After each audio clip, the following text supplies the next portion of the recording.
디오라는 영화가 한국에서 그런 대로 흥행을 거두고 있고요. 미국에서는 사실 예산만큼 흥행을 거두지 못하고 있습니다. 영화를 볼 때 스포트라이트를 받고 있는 배우들 굉장히 중요합니다. 그들의 연기가 굉장히 중요합니다. 하지만 그들의 연기가 그 내용을 커버할 수는 없습니다. 그 내용은 누가 하죠? 무대 뒤에 있는 감독, 연출자들이 그들이 그 콘텐츠 내용을 잘 구성할 때 감동이 있습니다. 요즘 많이 달라졌지만 저는 한국 영화를 볼 때마다 실망하는 것이 내용이 너무 빈약하다는 것입니다.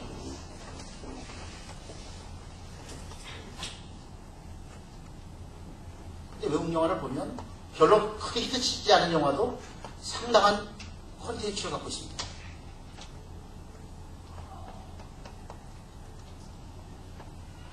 사람들은 누구나 스포트라이트 받는 눈에 보이는 배우에게 관심을 갖고 있지만 사실 그 영화의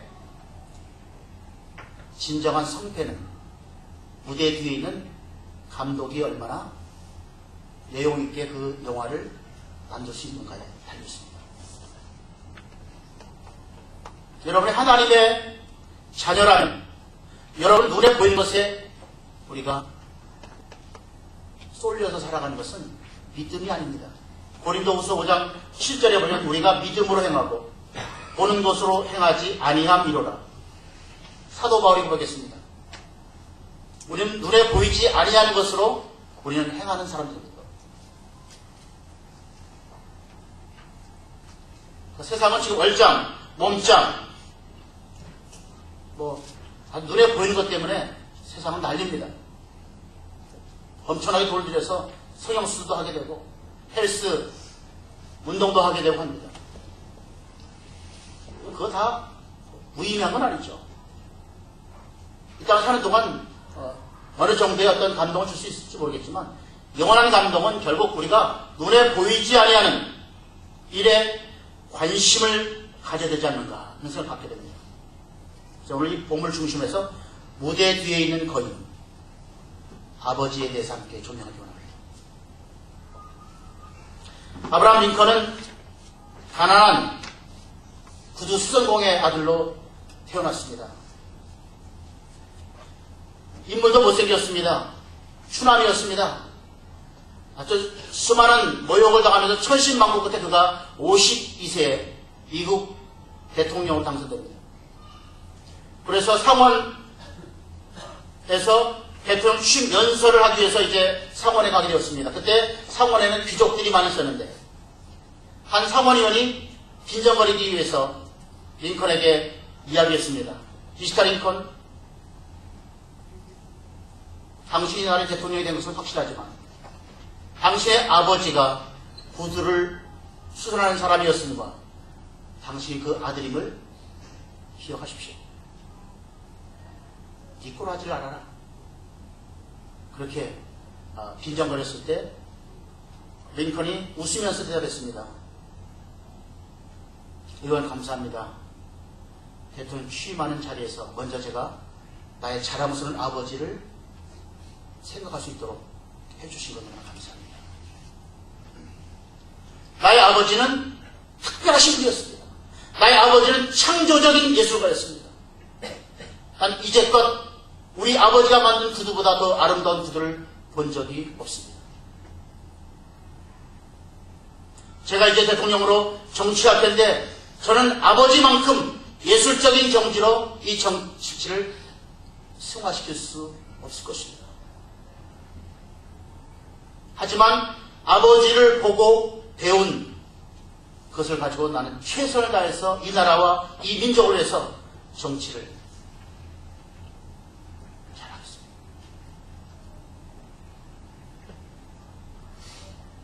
항상 위대한 사람들에게는 좋은 아버지가 있기 마련입니다. 무대에 보이지 않지만 무대 뒤에 있는 그의 아버지가 있습니다.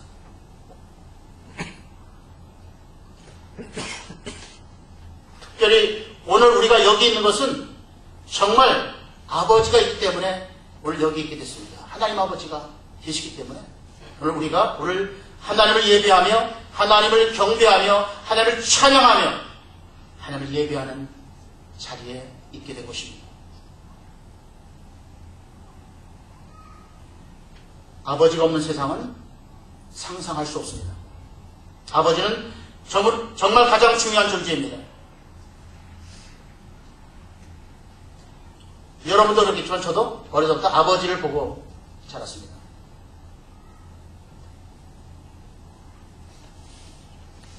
제 부모님이 40이 넘어서 저를 낳았습니다. 막내였습니다. 제가 어렸을 때 보았던 아버지는 참 저에게 우상이었습니다. 대단한 분이셨습니다. 사서 3경을 갖다 아시죠? 중국의 사서 3경 거의 3년 하셔서 그리고 오성과 한음 아십니까? 오성과 한음이라는 정수동 우리 한국의 고전의 해학 지금으로 하면 유머죠. 해학의 대가들의 그런 책들을 다 섭렵하셔서 박학다식하게 알고 또 사람들에게 이야기해주는 그 아버지가 저에겐 굉장히 자랑스러웠습니다. 저에게 우상이었습니다. 그래서 아버지가 있는 곳에 사람이 그렇습니다. 여자분들도 많았습니다. 장애자도 늘 거의 매일처럼 아버지한테 왔습니다. 지금 말하면 말을 못하는 분들. 그 당시 벙어리일 때는데. 근데 아버지가 수학을 가르쳐 보지만 그분하고 몇 시간도 의사 소통을 하면서 재밌게 얘기하시면서 제가 코앞에서 보면서 살았습니다.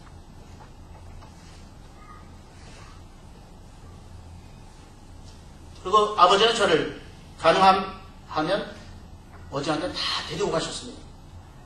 그래서 사실 저는 자라가면서 야 나도 아버지처럼 되고 싶다. 아버지처럼 되고 싶다. 정말 관계가 참 좋으셨고요. 굉장히 검소하셨습니다. 자기를 위해서 돈 쓰시는 일이 별로 없었습니다. 그리고 굉장히 자상했습니다. 하지만 또 우리 자녀들에게는 엄격하셨습니다. 굉장히 무서웠습니다.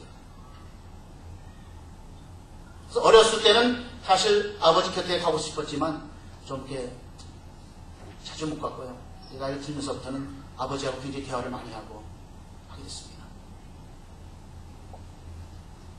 그런 아버지를 보고 자라면서 저는 제가 의식적이든 무의식적으로 아버지를 많이 닮아 있는 모습을 많이 발견하게 됩니다. 좋은 점도 있고 나쁜 점도 있습니다. 제 부모님은 좋은 것을 안 잡수시더라고요. 좋은 건 자식들 주고 약간 상할랑 하는 거 그런 걸 드셔서 저도 지금도 그렇게 합니다. 집사람이 굉장히 좀 화를 냅니다. 왜 그러냐고. 식중독 걸리려고.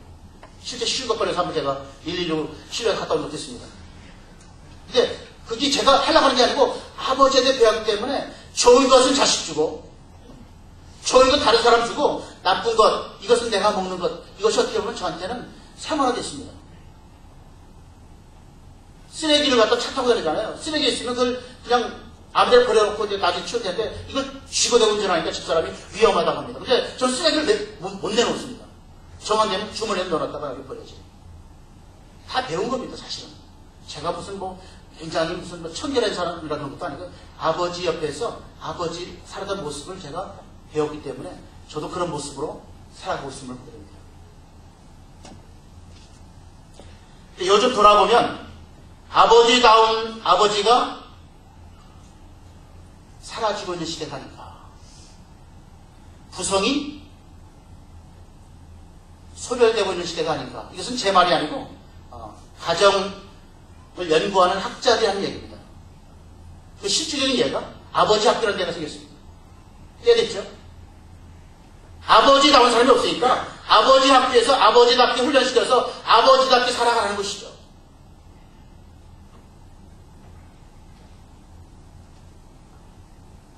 저는 오늘 본문을 통해서 정말 이상적인 아버지를 오늘 본문에서 발견하게 됩니다.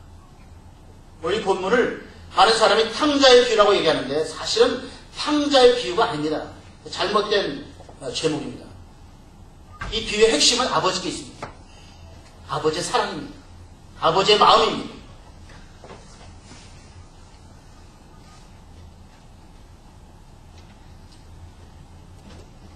저 여러분들이 아버지다움을 회복할 때 가정이 제대로 세워지게 되고요. 자녀들이 제대로 세워지게 되고 공동체에 우리가 영적인 아버지로 세워질 때 교회가 부흥되어집니다. 오늘날의 문제는 영적인 아비가 너무 없다는 것입니다. 고린도 교회를 향해서 이 사도 바울이 이렇게 말씀하고 있습니다. 그리스도 예수 안에서 1만 스승이 있으되 아비는 많지 아니하니 그리스도 예수 안에서 복음으로서 내가 너희를 낳았습니다. 고린도 교회에 정말 지식을 가르치는 스승은 많이 있지만 정말 아비가 없다. 바울은 말합니다. 난 너희의 아비다. 내가 너를 복음으로 낳았다. 그럼 이 복음을 중심해서 바로 우리가 아버지 다움을 회복하는 것이 얼마나 귀한가. 이 말씀을 같이 나눠보기 원합니다. 엄밀한 의미에서 아버지는 이 땅에 존재하지 않습니다. 본질적으로 진짜 아버지는 하나님 아버지 한 분입니다. 마태복음 23장 9절에 보면 땅에 있는 자들을 아비라 하지 말라. 너희 아버지는 하나이니 곧 하늘에 계신 자니라. 그러니까 아버지 하나님 그분이 진짜 아버지고 육신의 아버지로 우리가 이제 태어났기 때문에 육신의 아버지로서 아버지의 역할을 하는 거고요. 목회자는 교회에서 영적인 아버지로서 여러분의 역할을 하는 겁니다. 목자는 목장에서 영적인 아비로서 역할을 하는 겁니다. 그들이 영적 아버지를 쓸지 않습니다. 사명이 주셨기 때문에 영적 아버지의 역할을 직분을 감당하는 것입니다. 이게 안 되면요 가정이 파괴되고요 공동체가 하나님의 뜻을 이루어드리지 못합니다. 오늘 이 시간 저 여러분이 정말 우리 가정에서 여러분이 아버지다운 아버지, 교회에서 정말 우리가 아버지다운 영적인 아비로서 우리가 믿음으로 살아간다면 하나님께는 영광이 되고 여러분 인생에 최고의 영광이 나타날 줄로 믿습니다. 오늘 이 사건은 우리가 너무나 잘 아는 사건입니다. 한 아버지가 두 아들이 있는데 둘째 아들이 어느 날 갑자기 해토가 돌아서 아버지한테 이야기합니다. 아버지 어차피 죽을 거. 죽으면 그 재산 형하고 나한테 줄 거 아닙니까? 아예 지금 미리 가불러 주십시오. 유산 내놓으십시오. 이 말은 여러분 자식으로서 부모한테 할 수 있는 말이 아닙니다. 유산은 죽을 때 주어지는 거 아닙니까? 죽으라는 얘기가 똑같지 않습니까? 어차피 죽을 거 빨리 내놓으십시오. 그런데 그 아버지 참 마음도 넓으신 아버지가 다른 얘기하지 않고 그 둘째 아들의 몫을 결국 주게 됩니다. 그 둘째 아들이 그 몫을 유산을 갖다 다 정리해가지고 타국으로 먼 나라 가게 됩니다. 물론 자기 나름대로 계획은 있을 것입니다. 뭔가 이제 나도 아버지로부터 독립해서 나름대로 멋지게 살겠다. 그것은 꿈이죠. 아버지 떠나는 그 순간 비참한 인생이 있습니다. 먼 나라에 가서 호랑방탕했습니다. 유산으로 받은 재물을 다 탕진했습니다. 그리고 그는 이제 노예가 되었습니다. 돼지를 쳤습니다. 돼지를 칠 때 그 돼지가 먹는 쥐염 열매도 마음껏 먹을 수 없는 비참한 상태가 되었을 때 그가 아버지 집을 떠올렸습니다. 아버지를 생각했습니다. 내 아버지 집에 가면 품꾼들도 노예들도 일하는 사람들도 배불리 풍족하게 먹는데 정말 내 꼬라지가 이게 뭐냐? 그가 이제 아버지가 돌아가기로 결단합니다. 오늘 20절 말씀은 바로 이제 그 결단하고 돌아가는 장면이죠. 20절 보면 이에 일어나서 아버지께로 돌아갑니다. 누구한테 돌아간다고요? 아버지께로. 세상 사람들이 하나님을 떠나면 굉장히 좋을 것 같지만 하나님을 떠나면 망하는 길입니다. 하나님 떠나면 뭐가 있는 것 같지만 돌아보면 끝내가면 아무것도 없습니다. 얼마나 허망하겠습니까? 지구상에 이 땅에 존재했던 사람 가운데 가장 영화를 누렸던 솔로몬의 고백이 전도서 1장 2절에 나옵니다. 아시죠? 솔로몬은 대단하지 않습니까? 지혜로 나라를 정치했기 때문에 수많은 사람들이 칭송받았던 사람입니다. 존경받았습니다. 나라 영토가 가장 전성기를 이뤘습니다. 하나님께 솔로몬 성전을 지어서 봉헌해 드렸습니다. 안 가진 게 없었습니다. 부인이 후궁까지 1000명. 놀라실 것 같네요. 한 명도 거느기 어리시니까 뭐 노래 필요도 없겠지만. 그렇게 누릴 것 다 잃어봤던 솔로몬이 마지막 인생에 자기 인생을 돌아보면서 결론 내렸은 헛되고 헛되니 모든 것이 헛되다. 이 베이티 헛되다는 단어 갖다 5번 쓰고 있습니다. 제가 했다면요, 뭐 지금 경도 못 해봤으니까 그냥 하는 소리지. 그렇죠? 제가 무슨 뭐 그렇게 부귀영화를 밀어보지 못했잖아요. 하지만 솔로몬은 정말 이 땅에 사는 동안 최고의 부귀영화를 하나님을 향한 영적인 것까지 다 이뤘던 사람입니다. 하지만 그 인생을 돌아보면서 인생은 헛되다. 하나님 없으면 아무것도 아니다. 오늘 이 둘째 아들, 아버지 떠나면 뭔가 될 줄 알았는데, 돈만 있으면 뭔가 될 줄 알았는데, 결국 노예가 되어서 돼지치는 비참한 인생이 되어서 그가 이제 아버지께로 돌아오는 장면이 오늘 20절입니다. 이에 일어나서 아버지께로 돌아갑니다. 진정한 아버지가 되려면 하나님 아버지를 경험해야 되는데, 하나님 아버지를 만나려면 이겁니다. 회개하지 않고는 우리가 하나님 아버지를 만날 수가 없다는 것입니다.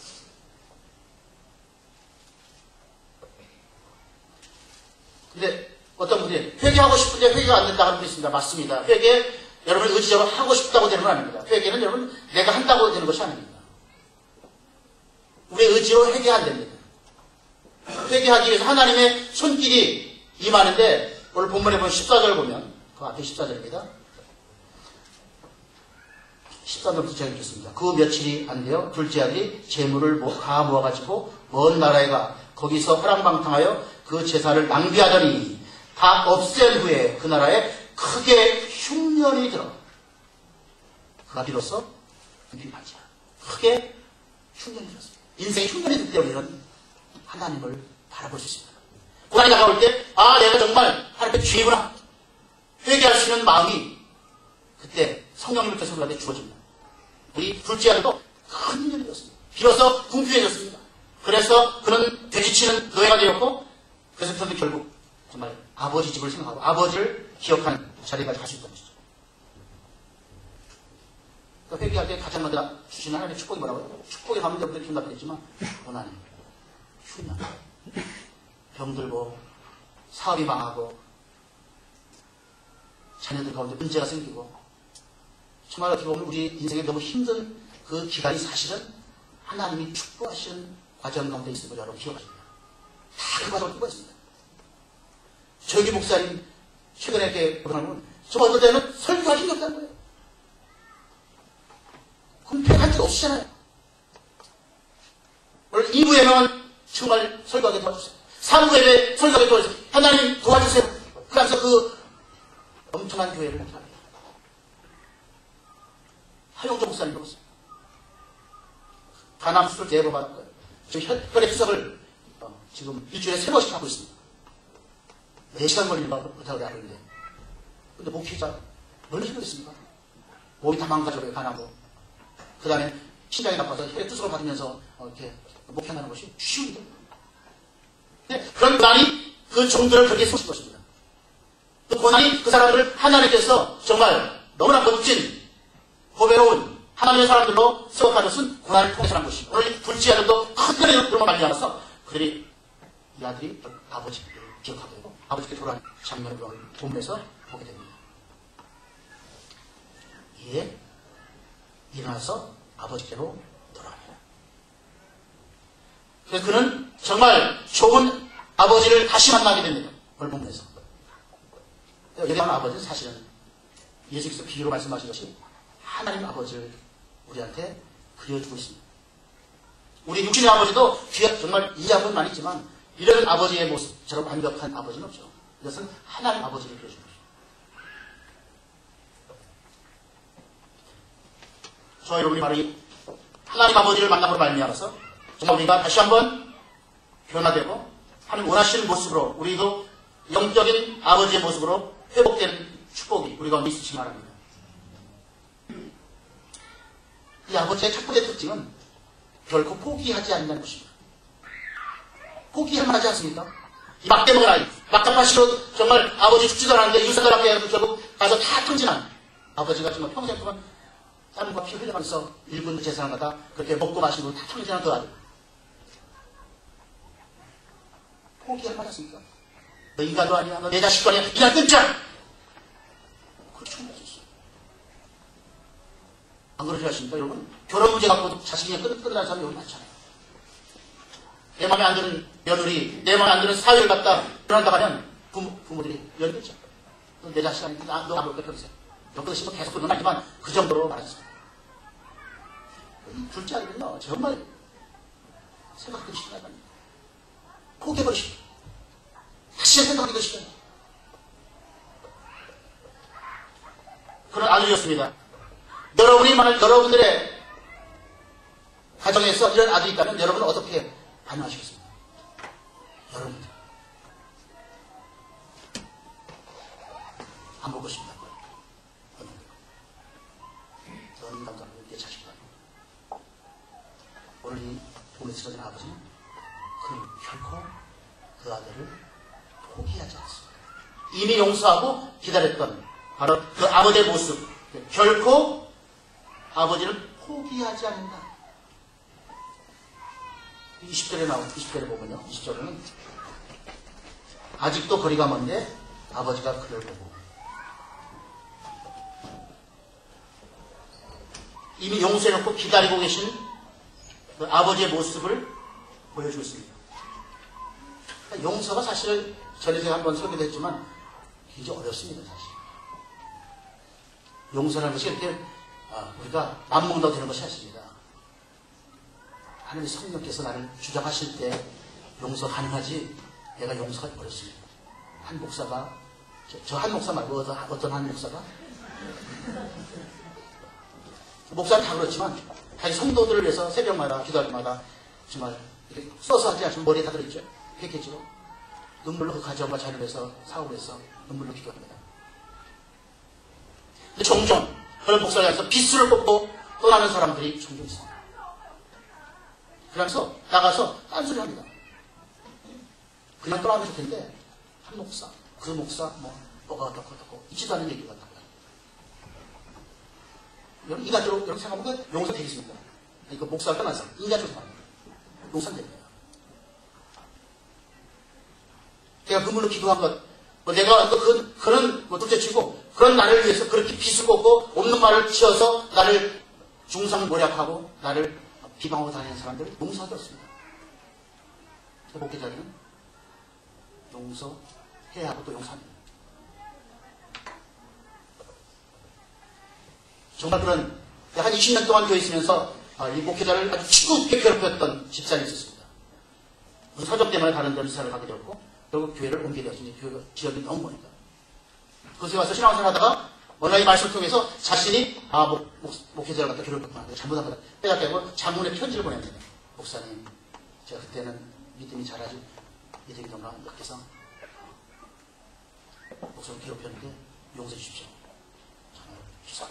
장문에 편지를 그 목사가 그 편지 받자마자 바로 핸드폰으로 전달 메시지를 문자 메시지를 보내줍니다. 세 단어입니다. 세 단어. forgiven, forgotten, forever. 이미 용서했습니다. 이미 잊어버렸습니다. 여러분, 영적 아버지는 결코 포기하지 않습니다. 그 사람을 상대를 보면 포기할 만한데 하나님 아버지가 제 3대 보면 포기할 만하죠. 얼마나 교만하고 얼마나 더럽고 추하고 얼마나 정말 끈질기게 세상을 향해서 달려가는 그런 복된 사람을 하나님 포기할 만도 하신데 왜 하나님 아버지 포기하지 않으신다는 것입니다. 여기에 수망이 있고 여기에 희망이 있고 여기에 역사가 있음을 여러분 믿으시기 바랍니다. 지금 본문에 보면 이 아버지 어떻다고 결코 포기하지 않았다. 포기할 만한다. 두 번째는 이 아버지는 오늘 본문에 보면 재미납니다. 20절 그 하반절에 보면 측은히 여겨 달려가 목을 안고 입을 맞추니 지금 이 아들의 상태는요 돼지를 치고 나온 사람이라 옷도 남루할 뿐만 아니라 얼굴이 약간 전부 깨끗한 거예요. 지금 신발도 신지 못해서 맨발로 다녀야 되고 냄새가 풀풀 났습니다. 안 울 수 있는 상황이 아닙니다. 하지만 이 아버지는 그 아들을 끔찍하게 사랑했다고 하십니다. 그런 애적인 모습 보지 않고 그냥 덥석가서 껴안고 그 다음에 뭐죠? 입을 맞추었습니다. 여러분은 하시겠습니까? 여러분 자녀들이기 때문에 그렇게 할 수 있겠습니까? 어느 나라가 여기 보니까 변심한 남편, 변심한 애인한테 키스하다 죽였대요. 여기다 독을 갖다 놓고 키스하면서 이렇게 집어넣어가지고 결국 그 독약이 그 남자에 들어가서 죽었어. 사형선 받았더라고요.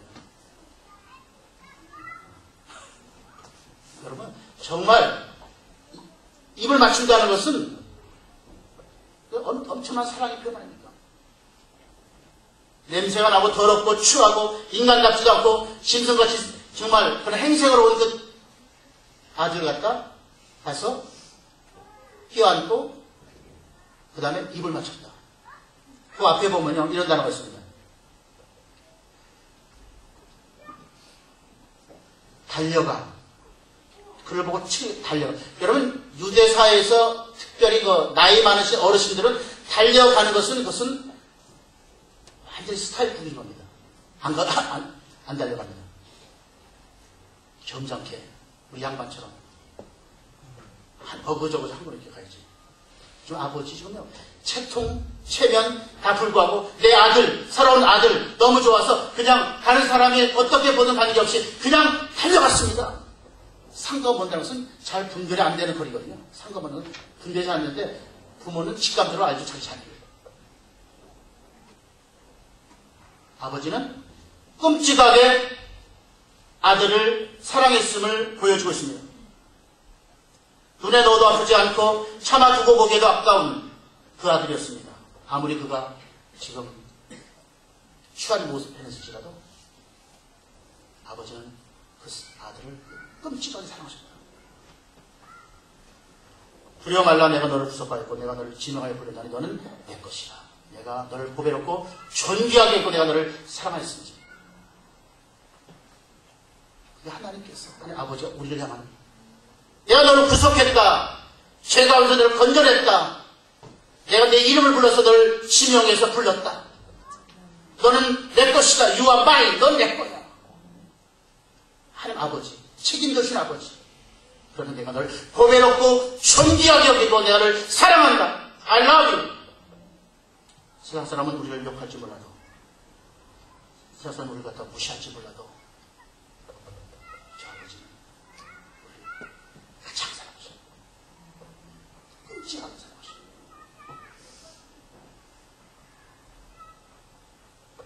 여러분 하나님 걸작품을 믿으시기 바랍니다. 최근에 한국에 어떤 사람이 쏟아가는 그림 빈센트 반 고흐의 그림 한 점이 지금 3천억을 호가고 있습니다. 지금 그림 역사상 경매사상 최고가입니다. 왜 이렇게 비싼 줄 아십니까? 왜 3천억입니까 여러분? 제가 진품이기 때문에 핸드메이드 고흐가 직접 그린 그림이기 때문에 가치가 나가는 겁니다. 저 여러분은 하나님의 핸드메이드 직접 만드신 하나님의 걸작품입니다.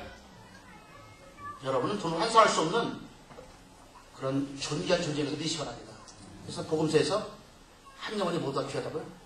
천하보다 귀하다고요? 여러분 그냥 하나님 하시는 말씀이 아니고요. 천하하고 안 바꾸겠다는 것입니다. 너 너를 내가 너무 사랑할 때는 너하고 다른 무엇이 와도 안 바꿔준다.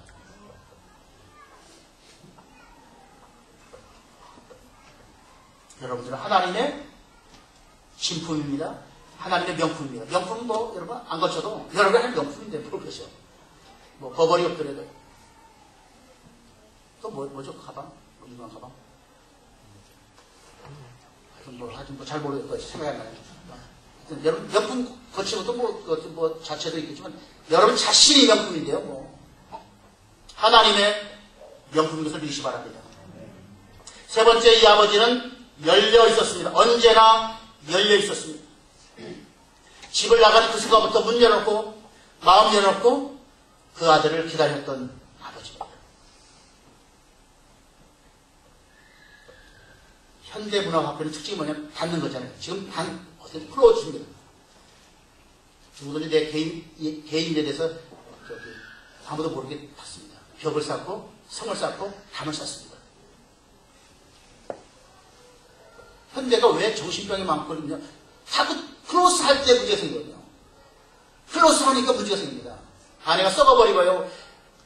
독이 생기고 병이 생기고 문제가 커지고 나중에는 감당할 수 없게 됩니다. 믿음은 여러분 여는 것입니다.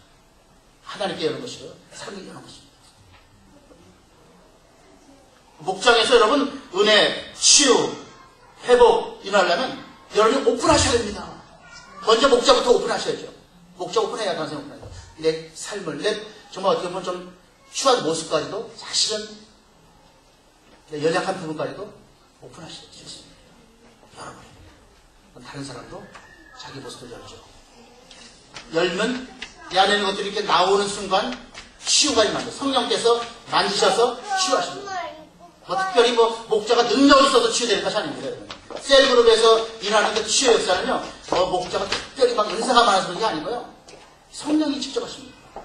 그 목자가 성령이 모셔서 나의 상한 심령, 정말 나의 오래된 그 상처들, 이런 부분들을 정말 여러분의 믿음을 가지고 오픈해서 내어놓을 때 성령께서 여러분 만지셔서 고치십니다. 기적이 나타납니다.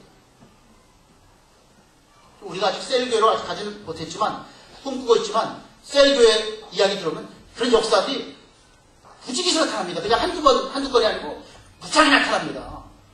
셀 목장이 모이면 7시 반에 모였는데 어떤 목장은 밤 4시인데도 안 가요. 너무 좋았어요.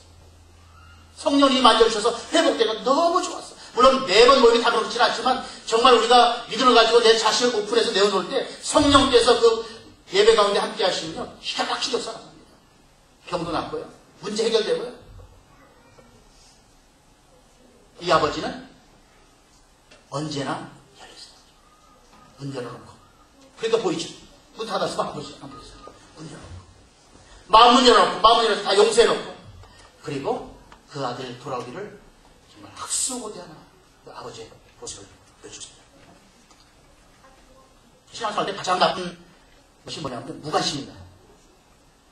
미워하는 것은 사랑하기 때문에 미워합니다. 그러니까 미워하는 것은 그 변수만 바뀌면 다시 사랑할 수 있도록 바뀔 수 있습니다. 근데 무관심한 것은 이건 정말 하나님 가장 싫어하는 점입니다. 사람, 형제에 무관심. 네 안에 살았냐? 죽는지 맞나 모르겠어요. 그렇게 하면 뭐예요? 그러면 귀하게 관심을 가지시고 기도하시고 그걸로 해서 여러분 정말 한다고 다가가시기 바랍니다. 아버지는 세 번째 특징이 뭐라고요? 언제나 열려있었다. 네 번째는 아버지는 최고의 것을 나누어 주는 분이시다죠. 그 신경을 보면 21절, 22절에 나오는데요. 22절 14절입니다. 같이 읽을까요? 아버지는 종들에게 이르되 제일 좋은 옷을 여다가 입히고 손에 다락지를 띄우고 발에 신을 신으라. 그리고 사지송아지를 끌어다가 잡으라. 우리가 먹고 즐기자. 이 아들은 사실은 아버지한테 올 때 저 아들이라고 정말 저를 대우려고 정말 부담스럽다. 아니고 그냥 노예로 흥분하라 보십시오. 이제 제가 평생 아버지의 종으로 살겠습니다. 그런 마음 가지고 왔습니다. 자기 한 짓을 하잖아요. 아버지는요, 허버도 하지 않습니다. 무슨 소리야? 넌 내 아들이야. 내 사랑 아들이야. 그러면서 제일 좋은 옷을 입히고 손가락에 가락지라면서 그 당시는 도장이 인정받지 되기 때문에 굉장한 거죠. 가락지를 끼고. 노예이기 때문에 신발이 없는데 신을 시켜 입었는데 노예가 아니고 내 아들이야. 살찐 손가락을 잡아서 잔치를 배설하는 거예요. 아버지는 좋은 것을 주시는 것이다. 임파트라는 거예요. 임파티션. 전수한다. 영적으로 그래서 임파티션. 전수한다. 아버지는 독생자를 주시는 분입니다. 할 말 없죠. 이거 다지 않습니까? 독생자 예수 주신 분인데 뭘 못 주겠습니까? 성령님을 여러분께 주신 분입니다. 아버지는 가차에 하는 좋은 것을 다 주고 싶어 하시고. 이 아들이 정말 어떻게 보면 비참한 폐간병으로 돌아왔는데 아버지는 대선장군처럼 그 아들을 환영합니다. 이게 아버지의 특징입니다. 아주 폐간병 아닙니까? 돈 다 까먹고 노예가 돼가지고 정말 사람들한테 살아 축도 받지 못하고 정말 비루한 누추한 인생을 살던 이 사람들. 그런데 아버지는 그 아들을 뼈안주던 내 사랑하십니다. 가장 좋은 것으로 자녀들에게 주는 그 아버지의 모습을 보여줬습니다. 네 가지입니다. 첫 번째, 아버지는 동물락을 결코 포기하지 않으신다. 두 번째는 끔찍하게 사랑하신다. 여러분 자녀들을 사랑하는 것처럼 하나님 아버지는 우리를 끔찍하게 사랑하십니다. 세 번째는 언제나 열어놓고 우리를 기다리시는 것입니다. 마음을 열고 내놓고. 네 번째는 최고의 것을 우리 가운데 나누어 주시는 분이십니다.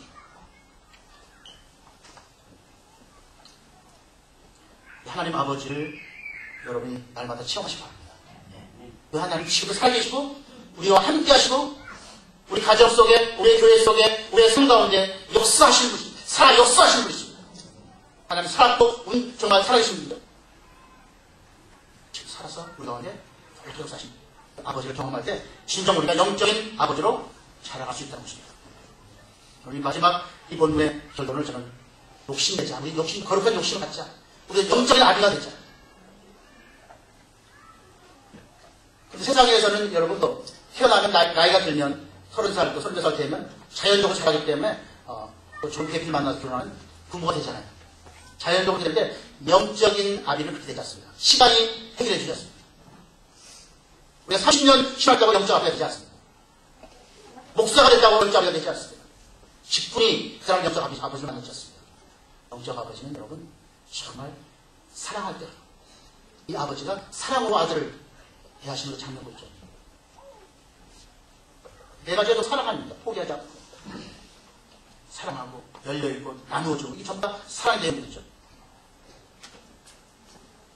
사도 바울의 고린도전서 말씀처럼 정말 오늘도 하나님의 영적 아비를 부르고 있습니다. 영적 아비. 이 아비는 자격과 조건은 없습니다. 엄밀하게 말하면 돼요. 예수도 구원받아야 되죠. 이거 뭐 기본적이겠다. 근데 뭐 대학교 나오니 아니면 뭐 박사학위 갖고 있냐 아니면 유학 갔다 왔느냐 뭐 능력이 어떤 그런 따지지 않습니다. 왜 우리 자녀들이 부모들에게 어떤 자격증 가지고 부모되는 건 아니잖아요. 마찬가지입니다. 단순히 한 가지 십자가의 사랑, 예수님의 그 십자가의 사랑을 경험할 때 그가 영적인 아비로 자라갈 수 있다는 것입니다. 그래서 영적 아비가 되는 첫 번째 간절한 소원을 가지고 기도해야 됩니다. 내가 매일 죽는 날까지 영적인 베이비 상태로 제가 이렇게 살다가 죽지 않고 저 영적을 나가기 원합니다. 그렇게 장사 분야까지 자라가기 원합니다. 그래서 내가 영적 아비로서 사람들을 영적으로 닦고 그들을 정말 우리가 양육하고 키워갈 수 있도록 우리 영적 아비로 만들어 주시옵소서. 간절한 소원을 가지고 기도를 시작하시기 바랍니다. 두 번째는 투명하게 열려야 된다. 영적 아비가 되려면 하나님 앞에 사람들 앞에 투명하게 열려야 된다. 저는 개인적으로 목사에서 갖고 있던 가장 큰 하나님 드렸던 기도의 제목은 한 사람 앞에 투명하게 사는 목사 되게 도와주고 이것이 제 변하지 않는 기도 제목입니다. 저는 그래서 목회자들 계속 계속 이 기도 하나님 사람 앞에 투명한 종이 정말 마스크 써가지고 이중 인격 따를 때 와서 나쁜 짓 하면서 겉으로 헤어버리는 그런 목회자 되지 말고 그런 목사 있다는 사람 거예요. 그럴 수 있게 합니다. 투명하게 하면서 저는 뭐 여러 가지 부족한 점이 많아서 사실 하나님 부끄러운 사람이지만 저는 목회하면서 이 원칙을 지금까지 지켜하고 있습니다. 개인적인 욕심을 가지고 목회하지 않습니다. 개인적인 어떤 다른 어떤 야망 때문에 목회하지 않습니다. 하나님 사람 앞에 떳떳하게 정말 살아왔습니다.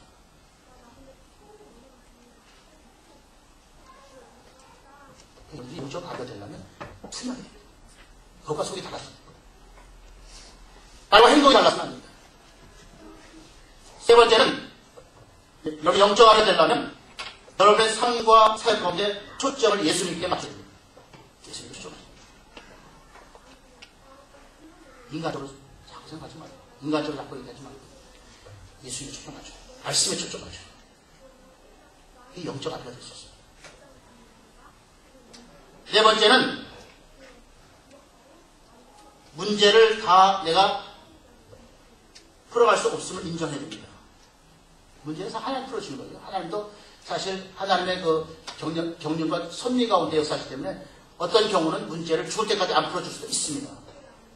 꼭 예수님하고 다 모든 게 다 형통하지 않습니다. 우리 한계성을 인정해야 됩니다. 영적 아비가 되려면 내가 할 수 없는 사실을 인정해야 됩니다. 하나님 아버지가 하실 수 있습니다. 다섯 번째는 올바른 질서를 지켜야 됩니다. 하나님 앞에서 정말 질서 있는 행동을 해야 됩니다. 영적인 질서를 지켜야 됩니다. 자기 위치를 지키고 자기 주어진 직임을 잘 감당할 때 하나님 기뻐하시는 영적인 아비로 우리가 자랄 수 있다. 여섯 번째는 격려해야 된다고 했습니다. 우리가 사랑하는 지체들을 날마다 격려하는 삶을 살고, 일곱 번째는 그들이 그냥 좋은 것이 좋은 것이 아니고요. 그들이 바로 나처럼 영적 아비로 자라갈 수 있도록 그들을 격려하고 훈련시키고 세워가야 됩니다. 그래야 교회가 붕대고요. 그래야 하나님의 뜻이 놀랍게 펼쳐질 수 있습니다. 이 시간 결단하시기 바랍니다. 우리 모두 지금 여기에서 영적 아비가 되기로 결단하시고 시작하시기 바랍니다. 한 목사부터 여러분 한 사람 한 사람이, 특별히 교회 중직들은 영적 아비가 되지 않으면 하나님의 일에 걸림돌이 됩니다. 인간적으로 생각하면 하나님 원수가 된다고 되어 있죠. 하나님 원수가 된다. 그냥 인간적으로 생각하면 그렇듯한데 하나님과는 뜻이 안 맞아요. 그때 우리가 영적 아비가 되어서 우리가 살아간다면 여러분 자신의 영적인 축복뿐만 아니라 가정이 회복되고 교회가 부흥되고 이 민족의 열방 앞에 멋지게 쓰임받는 역사가 나타날 수 있습니다. 영적 아비를 소원하시기 바랍니다. 매일 내가 영적 어린아이로 이렇게 오줌 싸고 똥 싸고 우유 달라고 좀 응행거리는 이 수준에서 내가 머물러 있지 말게 하시고, 내가 자라서 이제 내가 사람들을 복음으로 낳고 말씀으로 그들을 잘 양육해서 하나님 보시기에 아름다운 믿음의 사람들로 세워갈 수 있는 일에 우리를 쓰시옵소서. 영적 아비가 있는 교회 숫자가 많지 않아도 희망이 있습니다. 우리 교회가 바로 영적 아비가 앞으로 많이 정말 세워지는 축복된 교회 되시길 바랍니다. 기도하겠습니다.